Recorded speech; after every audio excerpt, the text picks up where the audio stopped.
Okay, so I'm with Tracy and his dad, Dan Gardner, and they brought me out to show me these weird, old-looking petroglyphs that they don't know what they are, and so I got a picture of them here. But anyways, if anybody knows what type of a writing is, let me know what they say, man. Let me know. So anyways, Dan, tell me the story about you finding these and what you thought. Okay, well, I found these. I work for the BLM here, and I've been retired about almost 18 years. And I found these on one day when I was out here doing some inventory and surveying. And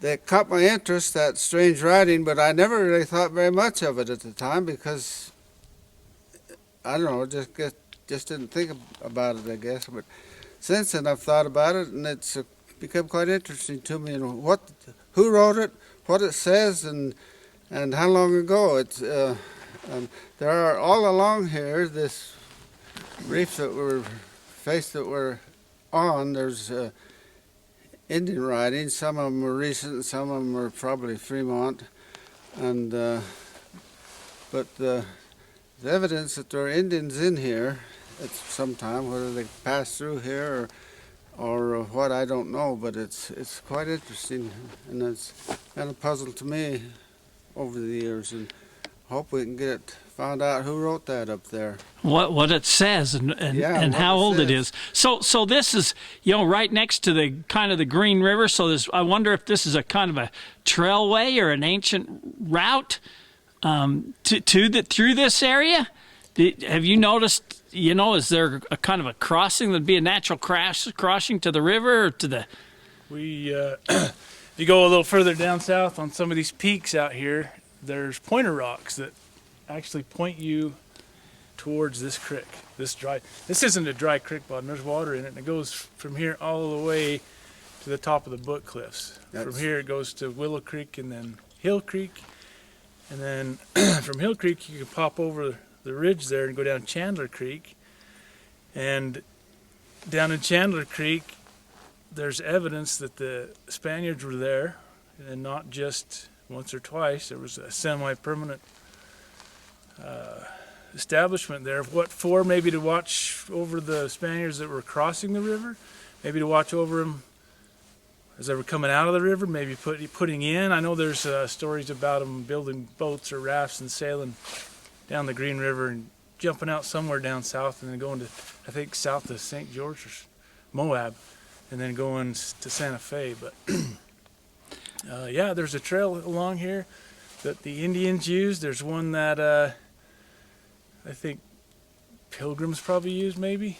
And then these people that wrote this weird script, they must have come through here, and whether they were coming through here often or just one time, we don't know, but I'd like to find out. And so Dan, you was telling me that you found out here like kind of watchtowers along this area.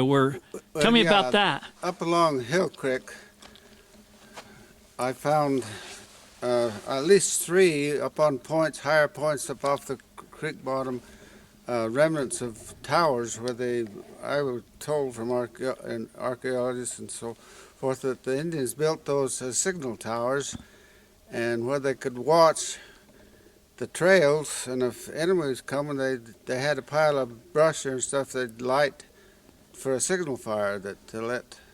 And I found that these, not only on Hill Creek, but in other places out in south of Mighton and on places where you could see a lot of country. It was quite interesting too. So are these towers, they just small? Are they big enough somebody can climb in them and get up high? Or probably, maybe when they original, maybe they went 15 feet tall, made out of rock. I don't know. And so to put a signal fire on top of them, they'd have had a way to get on top of them to do that. Yeah, they'd have. So they was pretty big. How big around do you think they were? Oh, maybe 20 feet diameter. Wow, that's a huge structure. Yeah, then about all that's left is just the foundations of the bottom of them, but you can see the rocks laying around that they were constructed out of. So. And so the interesting thing to me is this is in the Uinta Basin area, and there's a lot of interesting things and stories and of ancient things being here. Dan Lowe says the Romans were up here mining and doing things, and then we got these weird writings. I've got a story from a guy that I just heard just not too long ago that not far from here there was an ancient Roman gold coin found, And so it'd be interesting if anybody can figure out what type of writing this is, who these people were, so we can try and figure out and track down who was here and how long ago. And then you was telling me, Dan, that over here, not far from here, there's an old homestead where your dad knew somebody here, and you guys came hunting here when you was a kid. Yes, I couldn't have been maybe 8 or 10 years ago, so that's probably been 10 years old? Huh? How, you was 8 or 10 years old? 8 or 10, so that had been 70 years ago at least, and there was a fellow living there on that homestead, but there hasn't been there for a long time, and the house is all about falling in now, but it's still there. But so I don't know who the homesteader was, what his name was, but... Any other interesting things about this area that you know of? There's a legend that my Uncle Bert told me about, and he's found a couple different petroglyphs that show Indians carrying the heads, like heads of other people. Like they're headhunters, huh? Like headhunters. Really? And, out in this area, or? Yeah, west of here. Anyway, great uncle of mine, George Stewart, lived on the Green River down by Uinta Butte, and he mined copper down there, and his son would swim the river and go play with some Indian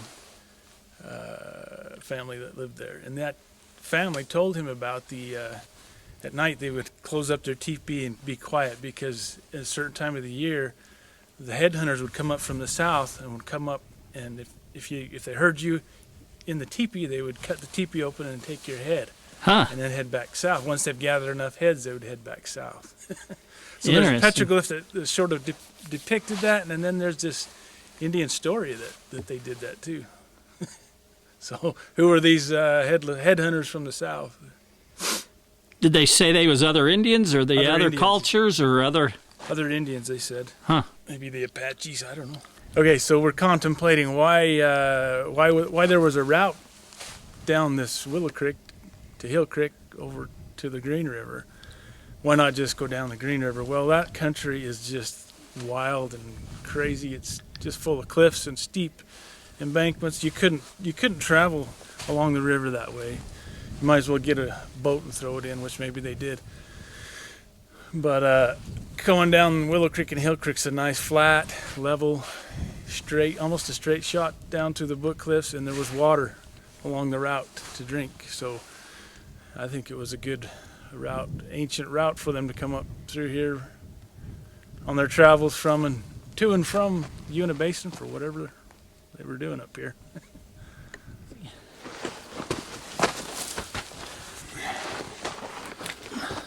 Here. Okay. So years ago when I was a kid, my dad found this and brought us up here to see it, and it's been a mystery ever since. It's a very strange alphabet. I've spent hours on the internet trying to match these symbols to anything. There's a few texts that it comes close to, similar, but nothing matches enough to say that, yeah, this is what the language is. Libyan was one of them, if I remember right. But I cannot match the language. I'm hoping somebody on the internet is familiar enough with this script, because I think it's ancient, to tell us what it is. If you can see that, shows up quite well here, but maybe not so well on camera. But we're 50 yards southwest of the big ones. Here's another symbol right here that is part of that same alphabet, or that character set.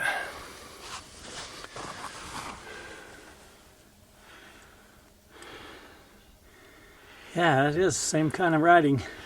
They call that pictographs or pictography, when they make symbols that have whole sentences in them, and like the Chinese and the Japanese. Oh, yeah. So you got your letters that just make a sound, and then you put all the letters together to make sounds and sentences and words and everything. The Chinese and the Japanese had symbols that represented whole ideas and sentences. Yeah. And so I'm wondering if this is Something just like that.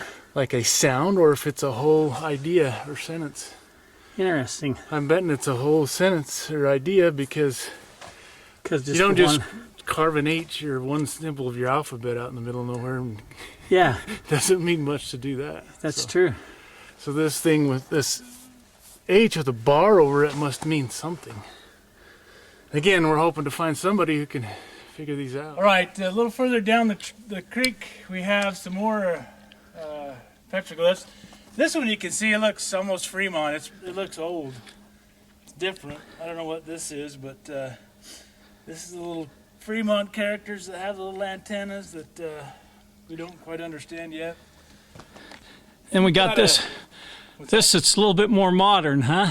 This one's a little more modern. You can see a horse that actually has a bridle. And the clothing on the rider is not Indian. You can see he's wearing some sort of a tunic or A robe or something, huh? So he might Like he's be a Spaniard. And look how tall that saddle horn is on it. Yeah, the tallest saddle horn, the bridle. The back end of the saddle. Yeah, And then right there you got the crosses, you got or some something right there. Spanish crosses or some type of, I don't know, it almost looks like cattails, but it has a cross on it. JJ. Two little, those aren't recent, those are old. I don't know what they symbolize, but they're part of that. They're not graffiti. If you look here, what's that? It looks like an arrow to me. Yeah. So look over here, you got an Indian chief that's shooting at the Spanish priest, is what it looks like. Yeah, he's an Indian chief because he's got a lot of feathers too, so he is a chief. Okay, we're a little further down the wash here, and there's another petroglyph with some Spanish and Indian interaction. It tells a story, but we're not quite sure what the story is. If you look here, you can see a blanket of some kind with a Spanish cross on it. This man has a hat. This one has a robe on. They're Spanish. This horse has a bridle and a halter. You can see his saddle here. That's Spanish. This fellow looks like an Indian. What's he doing? Have they captured him and they're pulling him behind, or is he just following behind? Another interesting thing is this skull right here, which I think to the Aztecs meant death. Maybe this is a story about death. Okay, so you have a Indian here with the rein in his hands, standing. He's got one feather, so he must be sub chiefers. Then you got like a clan marker or something on his shirt. Clan markers right here. So he's pulling the horse. He's taking the horse. Is he a guide? Is he a guide, or has he captured this Spaniard and there's one Indian in front and one back taking him somewhere, yeah. The Spaniard, or is the guides taking the Spaniard somewhere? That's a good question. And then you got, over farther, you got another horse. There's an Indian right here. I don't know what he's doing. But you can see him faintly. They didn't finish some of this, but there's a horse here. It's got a saddle, but I don't see a rider, do you? No rider. But there's a... But in front of it is a really decked out warrior. He's got, what are these called again? Some kind of like a Indian breastplate type deal made out of... He's got an earring. His ears. It looks like he's been shaved, and this one's the same way. If you probably can't see it there, but there's a lot of detail in these two, but it's faded away over the years. They spent some time on those. Then you have a guy with a hat. Looks like a grandma Indian with a hat on. He's got a hat on, but that hat's got a feather on it. So is that a white man, or is that a Spaniard, or is that a... I don't know. He's got kind of a robe on. He's got a robe on, or is that a... Two legs sticking out. Is that an Indian? It looks Indian to me, but I don't know. Yeah, I can't tell if he's leading the horse or what. Then you have this symbol here, which I've seen before. I don't know if it's Spanish. I don't know what it means. And above that, you've got another guy riding a horse. I can't see it from here.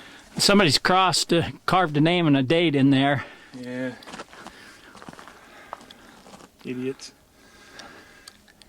Another guy sitting on a horse. up the top. So it's quite a story here. So it's interesting that this is, either they're leading the Spaniards or they're guiding the Spaniards, but then you just right a little ways down, you have that chief that's shooting that Spaniard. So definitely interesting. A little further down the wash, you've got another horse. You can see they put a lot more time into the saddle. It's definitely Spanish. You can see the rings, the the horn here. Stirrups, I guess, or cinches, I'm not sure. He had a ring up here for the bridle. He had a colt poking its little head out right there. Most of that writing that I was comparing that writing to, the closest images or letters, and the way they were shaped were North African. So, but they still weren't quite right. But to me, it seems like that writing's from Northern Africa. What's weird is up near Rock Creek, there is a giraffe in a petroglyph somewhere up there. So, yeah, who would know to draw a giraffe unless... North Africans. Yeah. Interesting. A couple clues.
Appreciate you taking me out here and showing me these. They're definitely interesting, and that's a wrap.